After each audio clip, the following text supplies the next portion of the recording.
Everyone, आज के lecture में हम क्या मध्य प्रदेश का इतिहास पढ़ेंगे और जो कि हमारे एमपीपीएससी, एमपीएसआई, पटवारी और अदर एग्जाम के लिए बहुत इम्पोर्टेंट है। सॉरी, जो कि हमारे जो एमपीपीएससी का प्री है और मेंस है, दोनों के पॉइंट ऑफ व्यू से हम पढ़ेंगे। जो एमपीपीएससी का मेंस है उसमें क्या हमारी जो पेपर फर्स्ट है, पेपर फर्स्ट का पार्ट ए, जिसमें यूनिट 5 में क्या दिया है, पूरी जो रियासत है वो दी गई है, जिसमें हमने कौन कौन सी रियासत देख लिया। अभी तक हमने बुंदेलखंड रियासत पढ़ ली है। बुंदेलखंड के बाद हमने भोपाल रियासत भी हमारा कंप्लीट हो गया है। उसके बाद हमारा सिंधिया रियासत भी कंप्लीट हो गया है ना, सिंधिया रियासत भी कंप्लीट हो गया। आज के लेक्चर में क्या हम होलकर रियासत पढ़ेंगे, जो कि कहाँ पे थी, इंदौर में है ना, होलकर रियासत। इसकी स्थापना कब की थी, 1731 से 1732 में इसकी स्थापना की थी। इसको किसने दिया था, पेशवा बाजीराव ने किसको दिया था, मल्हार राव को दिया था, है ना। तो इसके संस्थापक कौन माने जाते हैं, मल्हार राव होलकर माने जाते हैं। और इनका शासनकाल कब से कब तक था, तो 1731 से 1766 तक था ना। तो इनका शासनकाल कब तक था, 1731 से 1766 तक इनका शासनकाल था मल्हार राव होलकर का, है ना। और मल्हार राव होलकर ने अपनी राजधानी कहाँ पे बनाई थी, तो राजधानी कहाँ पे बनाई थी, इंदौर में बनाई थी। उसके बाद इसकी जो राजधानी है, अहिल्याबाई होलकर ने राजधानी कहाँ पे, महेश्वर में की थी। और अन्य जो शासन है उन्होंने भी राजधानी को परिवर्तित किया था। तो हम इसको देखेंगे क्योंकि यहाँ से क्वेश्चन बनते हैं कि राजधानी किसके समय परिवर्तित हुई और किसने की, है ना। तो ये ज़्यादा बहुत इंपॉर्टेंट है, इसलिए ये मैं आपको बताते चलूँगी, है ना। इसके बाद इनके द्वारा कुछ निर्माण कार्य करवाए, तो उसमें प्रमुख कौन सा है, राजबाड़ा जो कि कहाँ पे है, इंदौर में, है ना। इसको अभी और ज़्यादा डेवलप कर रहे हैं ना अभी वर्तमान में। तो किसने करवाया था इसका निर्माण, मल्हार राव होलकर के द्वारा राजबाड़ा महल का निर्माण करवाया था ना। इनके द्वारा प्रमुख युद्ध भी किए गए थे, जिसमें किसी पेशवा बाजीराव की सहायता की थी, है ना। तो ये बहुत ज़्यादा इम्पॉर्टेंट है जो युद्ध है, तो इसके बारे में हम अच्छे से पढ़ेंगे क्योंकि ये हमारे क्या मेंस के पॉइंट ऑफ व्यू से भी बहुत ज़्यादा इम्पॉर्टेंट है। क्योंकि डायरेक्ट या तो जो 6 मार्क्स है उसमें क्वेश्चन, 5 मार्क्स में क्वेश्चन पूछ सकते हैं, या तो जो आपका 2 मार्क्स है उसमें भी क्वेश्चन पूछ सकते हैं कि युद्ध कब हुआ था और किसके बीच हुआ था। तो सबसे पहले हम देखेंगे सारंगपुर का युद्ध, है ना। तो सारंगपुर का युद्ध कब हुआ था, 1724 में हुआ था। कब हुआ था, 1724 में सारंगपुर का युद्ध हुआ था। क्योंकि ये युद्ध इसलिए ज़्यादा इंपॉर्टेंट है क्योंकि इसमें क्या मल्हार राव होलकर ने भाग लिया था, इसलिए, है ना। तो सारंगपुर का युद्ध कब हुआ था, 1724 में हुआ था। और ये किसके बीच हुआ था, ये देख लेते हैं। तो मराठा और मुगलों के बीच हुआ था। किसके बीच, मराठा और मुगलों के बीच हुआ था।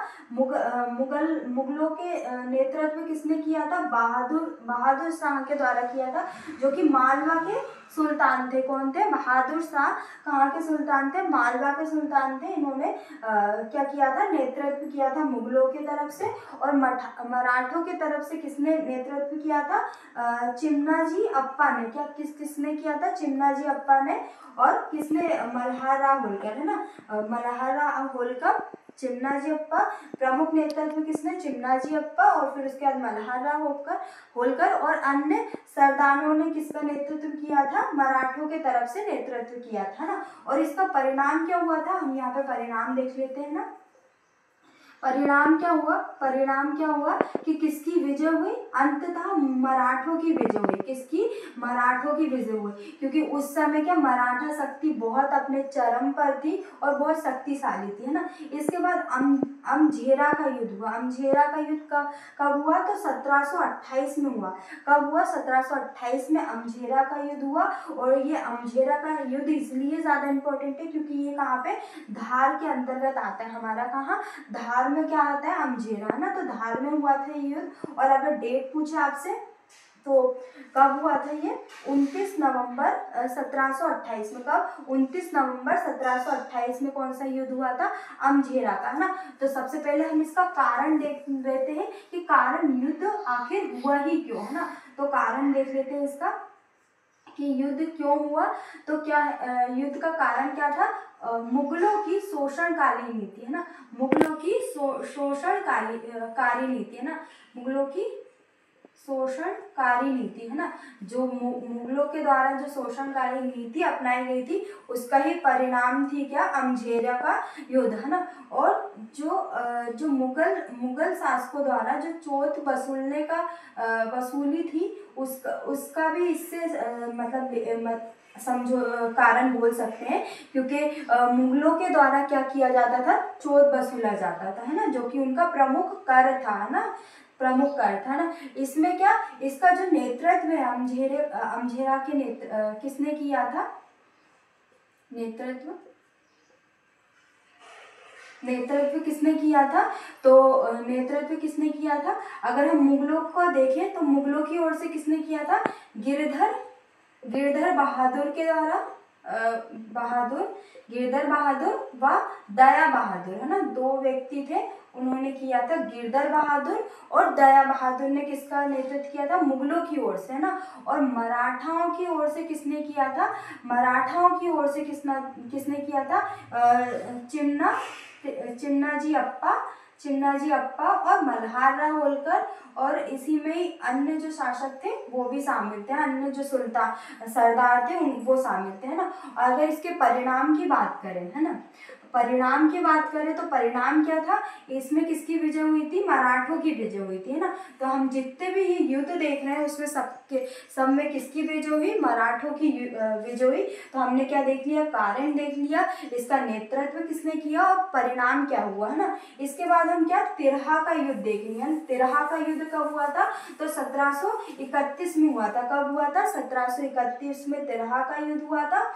और कारण क्या था तिरहा के युद्ध का, तो जो दया बहादुर है, दया बहादुर की जो क्रूर नीति है, जो क्रूर उनका स्वरूप है, उसके कारण हुआ था।